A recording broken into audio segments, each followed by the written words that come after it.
예수님께서 3년의 그 공생의 기간 동안 많은 곳을 다니시면서 천국 복음을 전하셨습니다. 그리고 가는 곳마다 병자들을 고치시고 귀신들을 쫓아내시고 심지어 죽은 자들을 살리셨는데, 그 중에 특별히 사마리아 땅을 찾아가셔서 그곳 사람들에게 구원을 펴신 사건이 성경에 나옵니다.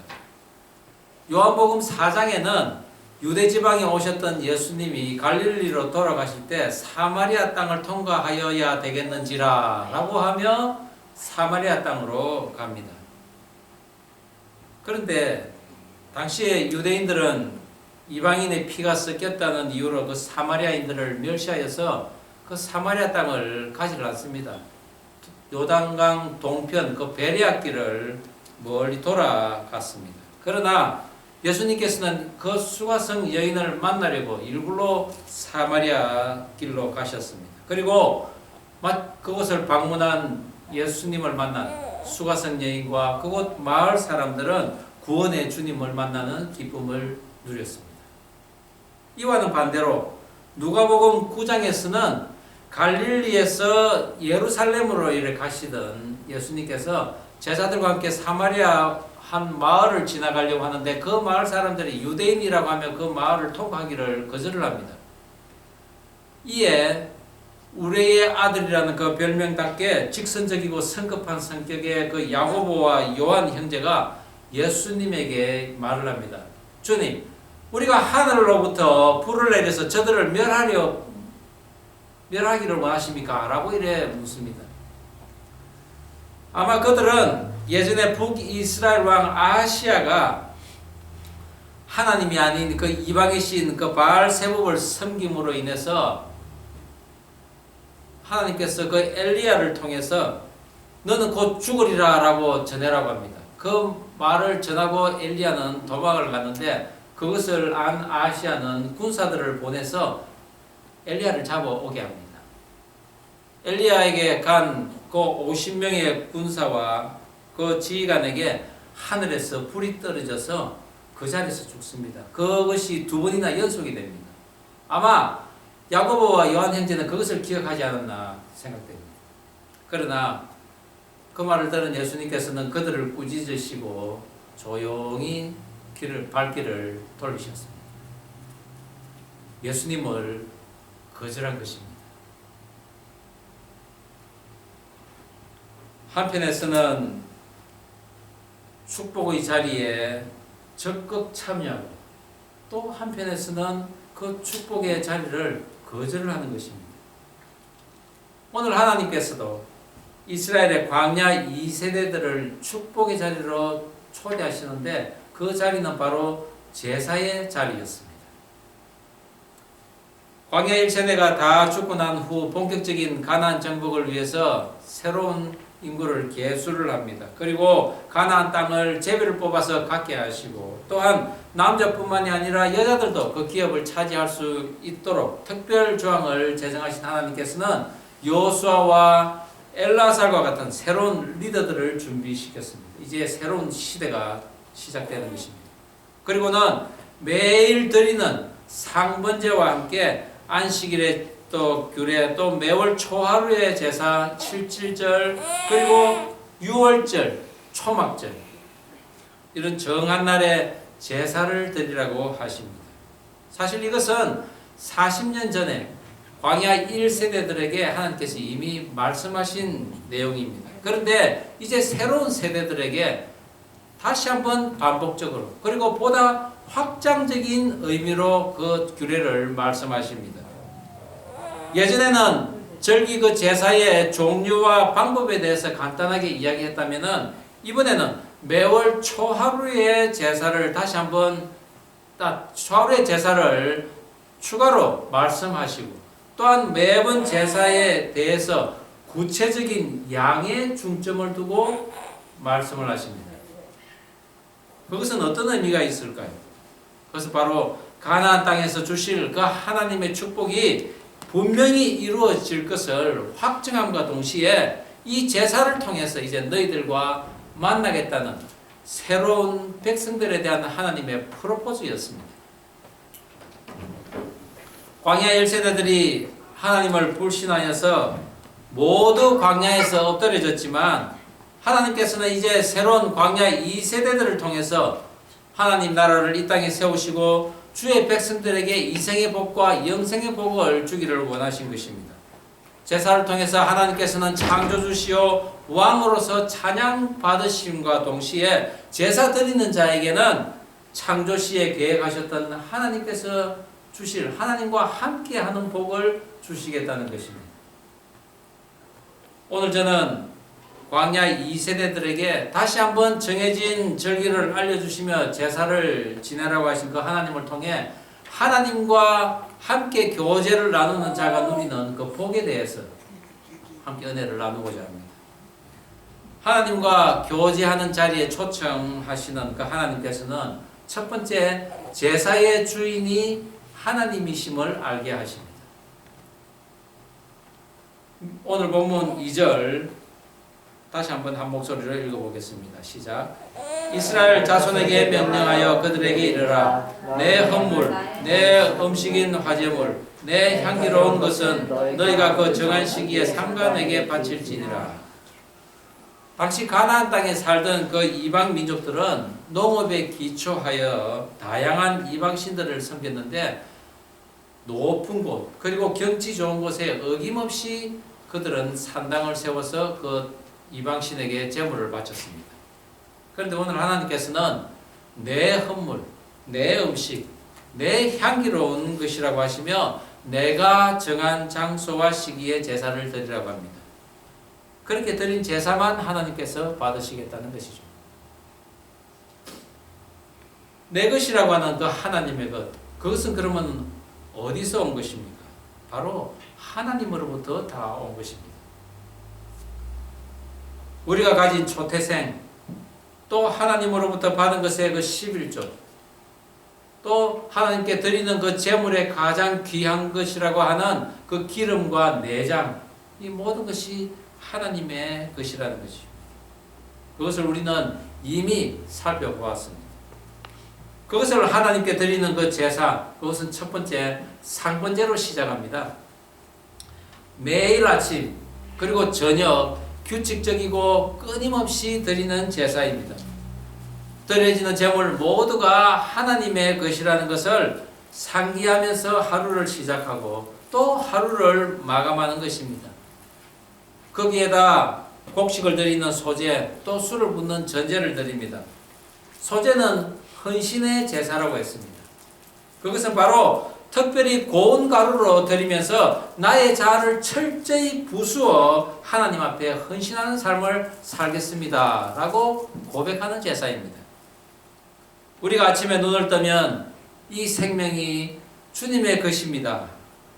그것을 인정하고 또 저녁에 잠자리에 들 때는 오늘 나를 지켜주신 그 하나님께 감사의 고백을 하며 잠을 드는 것입니다.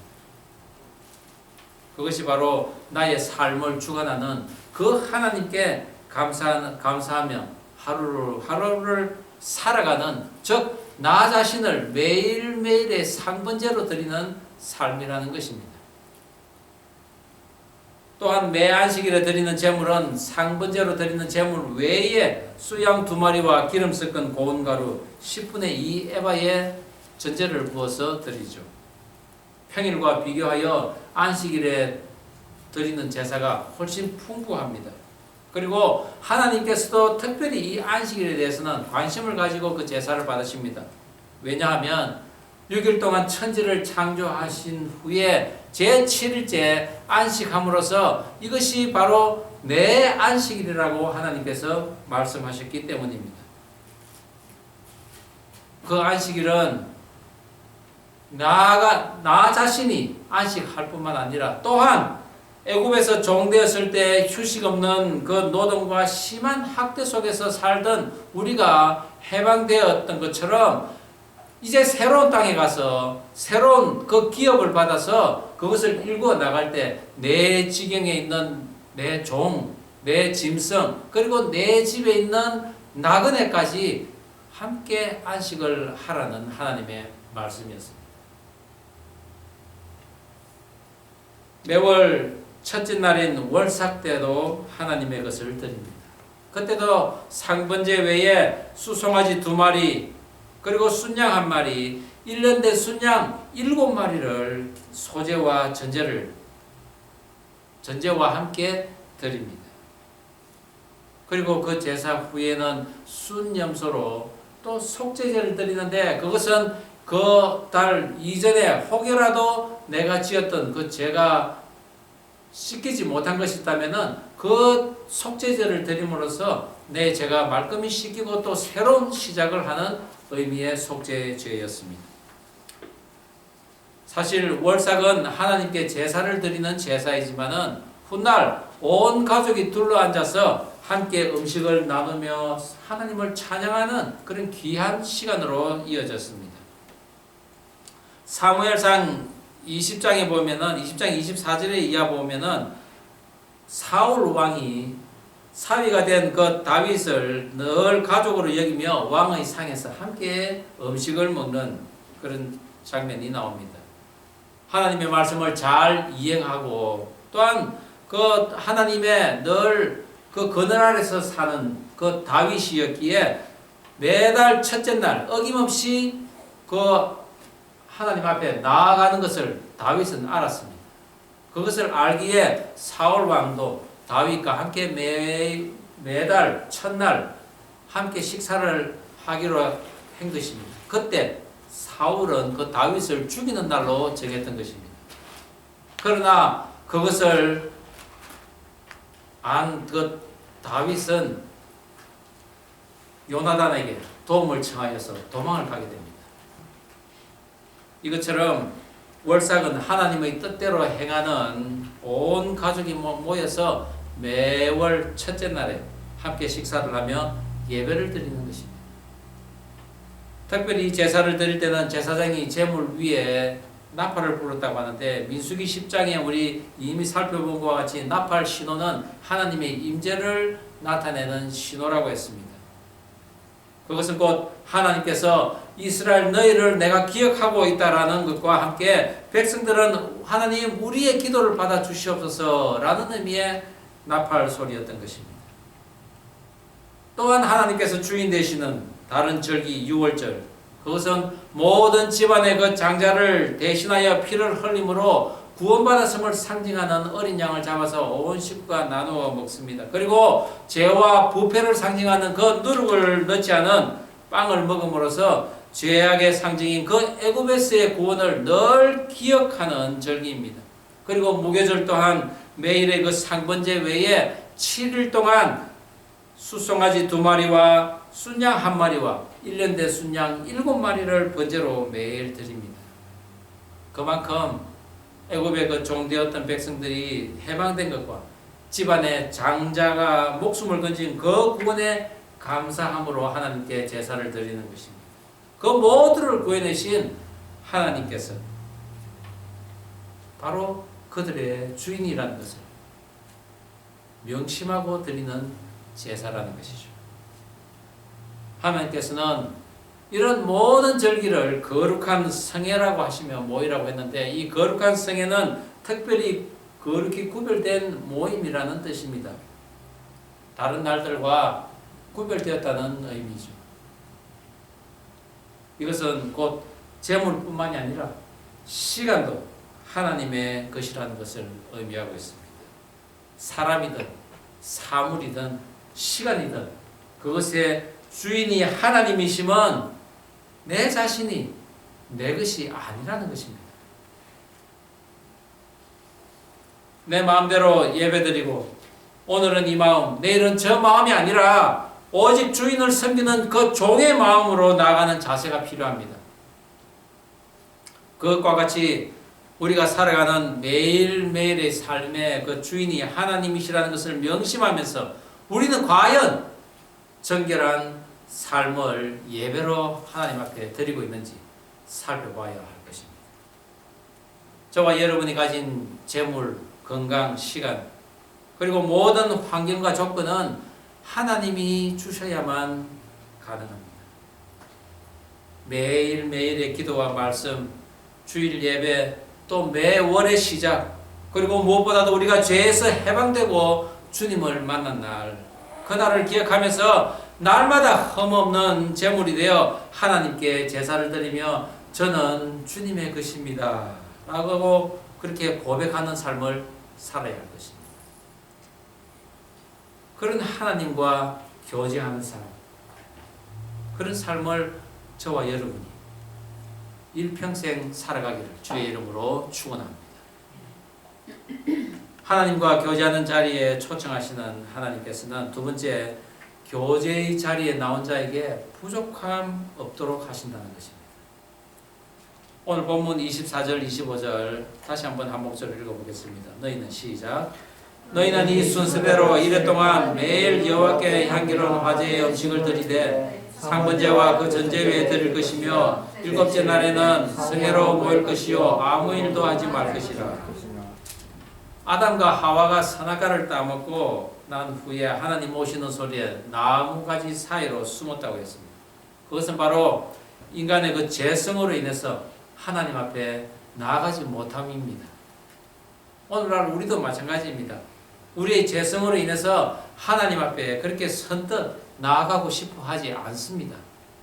그런데 우리가 몸이 아파서 다 죽게 되었을 때, 또한 돈이 다 떨어졌을 때, 또 파산했을 때, 또는 다 이룬 것 같은데 여전히 내 마음속에 허한 그런 공간이 있다고 느낄 때, 그때는 하나님을 찾습니다.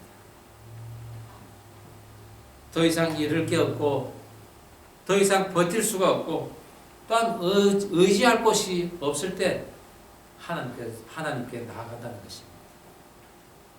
그럴 때 하나님께서도 우리의 마음을 아시고 우리의 그 텅 빈 공간을 통해서 우리를 초청하십니다. 그리고 나오게 하시고 위로하시고 고쳐주시고 싸매주십니다. 그리고 그 텅 빈 공간을 하나님의 보화로 채워주신다는 것입니다. 상번제로 1년 되고 흠없는 그 순양을 매일 아침 저녁으로 드리고 고운 가루에 기름을 섞은 소제를 드리고 또 전제를 붓고 이런 매일매일의 그 제사와 절기의 제사는 사실 그 예물이 많고 적고의 문제가 아닙니다. 언제나 그 제물이 끊어지지 않는다는 것을 하나님께서는 보이고 계십니다.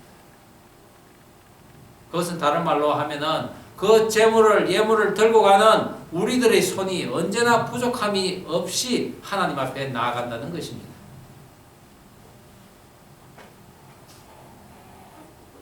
제물을 가져오는 그 백성들의 제물 결코 끊어지지 않고 부족하지 않게 하시겠다는 그 하나님의 약속이 이 제사 가운데 있다는 것이죠.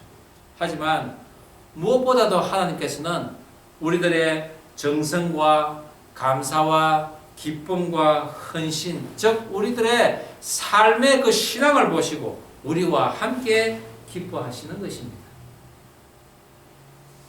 만약 우리의 삶에 기쁨이 없다면은 그것은 우리들이 마음속에 하나님을 기쁘게 해드리지 못하는 그 무엇이 나의 영혼에 자리하고 있다는 것입니다.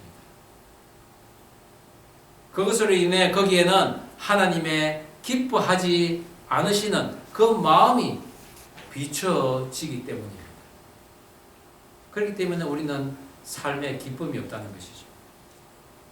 하나님이 기뻐하지 않으시면 우리에게 있어서 채워짐도 없는 것입니다. 구약의 모든 제사는 가나안 땅에 들어가서 나중에 중앙 성소로 지정된 세겜이나 기브온, 미스바, 길갈 그리고 실로에서 제사장들에 의해 드려집니다. 각 지역별로 레위인들이 흩어져 있다 보니 참석 못하는 경우가 종종 생깁니다. 그러나 하나님께서는 적어도 1년에 3번인 그 6월절과 77절 그리고 초막절에는 중앙성소에 온 가족이 아니면 온 가족이 안 되면은 한 집안의 가장이라도 반드시 가야 한다고 했습니다. 중앙성소에 가서 무엇을 보게 됩니까? 전국 각지에서 모인 각 지파들의 사람들을 다 만나게 됩니다. 그때 하나님 앞에 제사를 지내면서 이 12지파 모두가 하나님의 은혜를 받은 모습을 우리가 서로 보게 된다는 것입니다. 그리고 각자에게 부어주신 그 하나님의 공급하심을 서로 간증하고 체험하면서 그것이 또 나의 신앙이 되어서 집으로 돌아와 가족에게도 그 신앙을 전하는 것입니다.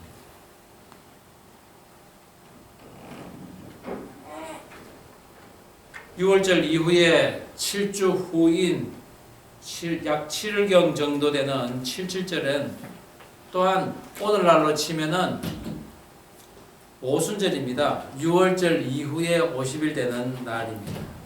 그 77절에는 처음 익은 열매와 새로운 소재로 하나님 앞에 드리라고 하십니다. 그것은 어떤 의미가 있겠습니까?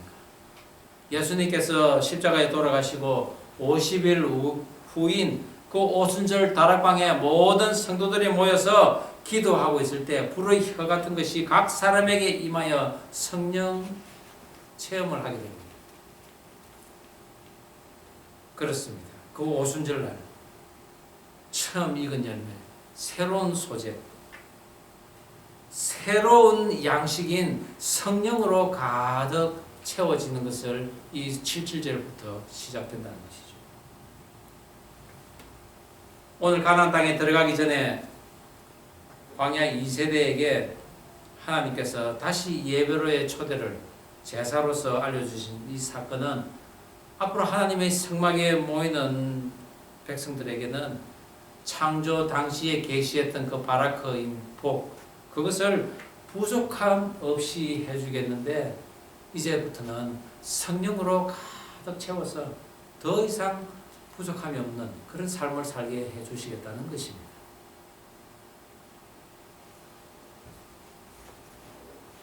앞서 예를 들은 누가복음 그 9장의 말씀에서 주님의 그 방문을 거절한 한 마을로부터 발길을 돌린 그 예수님은 얼마 후에 그 사마리아와 갈릴리 사이를 지나가실 때 나병 10명의 그 나병 환자를 만나는 장면이 나오는데 그것이 바로 누가복음 17장에 나옵니다.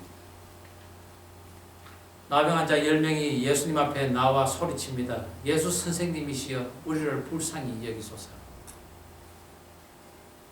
그 말을 들은 예수님께서 그들에게 말씀하십니다. 너희 나은 것을 제사장에게 보이라고. 말씀으로 그들을 치유하신 것입니다. 그들이 가는 도중에 나음을 입었습니다. 그리고 그 10명이 다 나았는데도 불구하고 예수님에게 돌아와서 그 예수님 앞에 엎드려 경배한 사람은 사마리아인 한 사람밖에 없었습니다.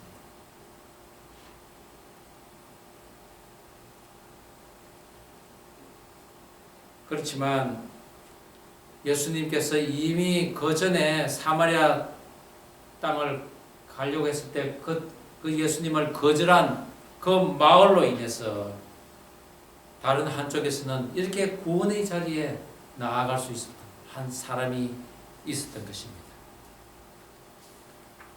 광야 1세대들이 하나님의 말씀을 받고 광야 13개월쯤에 성막이 완성되고 제사를 지냈을 때 하늘로부터 불이 떨어져서 그들이 다 엎드려졌습니다. 그리고 그 제사를 지내고 그들은 광야 출발을 했지만은 출발하자마자 불평과 불만, 다툼과 그리고 불신을 했습니다. 하나님의 백성이 된다는 것은 시작이나 끝이나 늘 동일하게 진행되어야 합니다.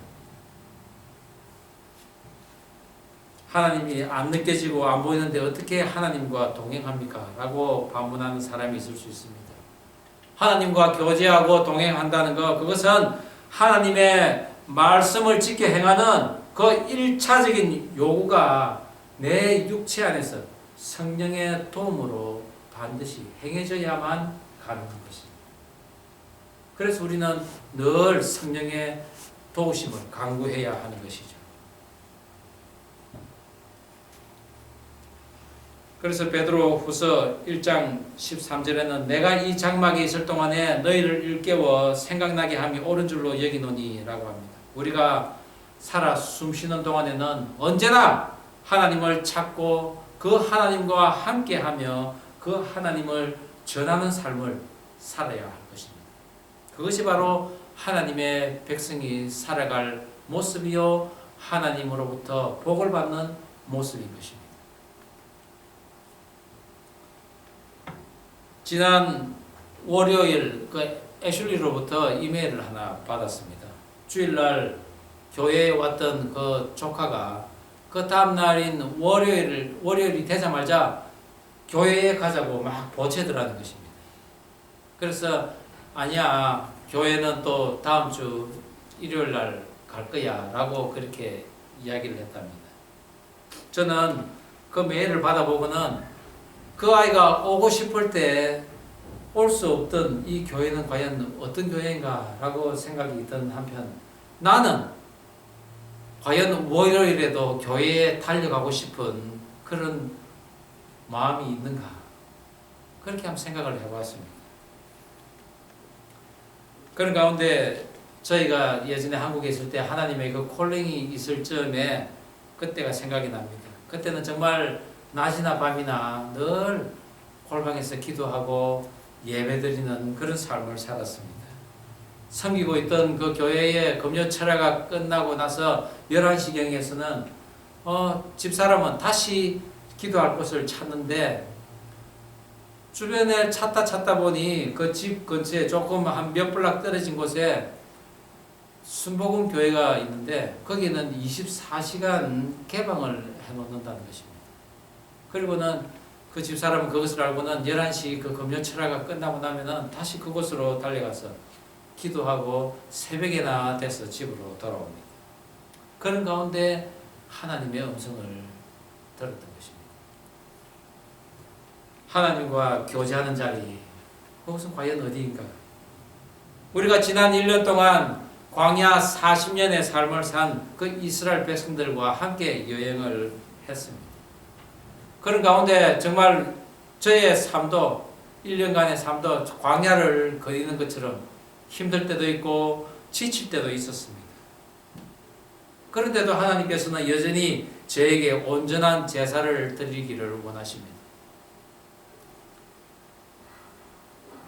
그것은 하나님께서 저에게 복을 주시기 위함이라는 것입니다. 제가 하나님께 온전히 제사를 드리고 그 하나님 앞에 나아가며 그 하나님과 온전한 교제를 나눌 때 하나님께서는 나에게 상급을 주시는데 그것은 바로 나의 기업을 주신다는 것입니다. 하나님 아버지와 예수님과 그 성령을 나에게 주시겠다는 것입니다. 그분과 함께 교제를 나누는 그 시간을 주시겠다는 것입니다.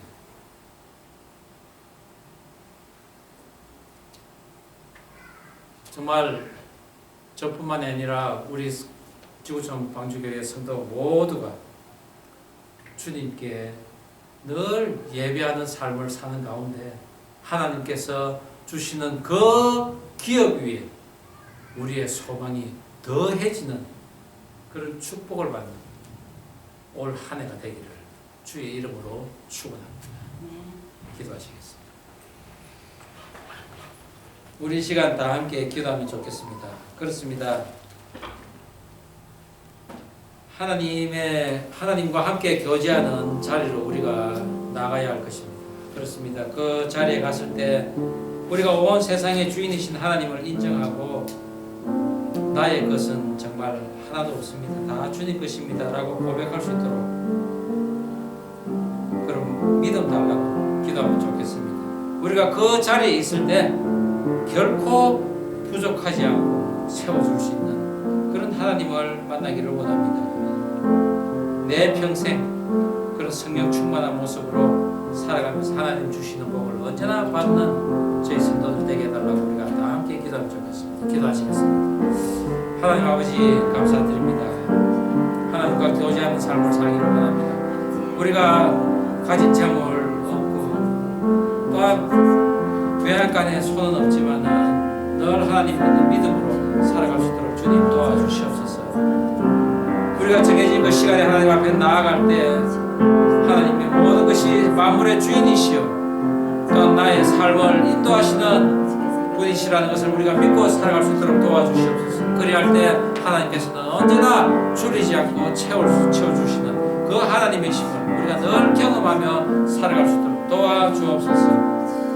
하나님 아버지 감사드립니다. 늘 하나님과 교제하는 자리로 불러주시니 감사드립니다. 하나님이 온 세상의 주인이시오. 나의 재물, 나의 환경, 나의 시간 모두가 하나님의 것임을 우리가 고백하며 살아갈 수 있도록 도와주시옵소서. 언제나 교제의 자리에 나갈 때 결코 부족하지 않도록 채워주시는 그 하나님을 우리가 일평생 체험하고 경험하며 동행하는 그런 삶 살게 하여 주시옵소서. 감사드리오며 예수님 이름으로 기도드립니다. 아멘.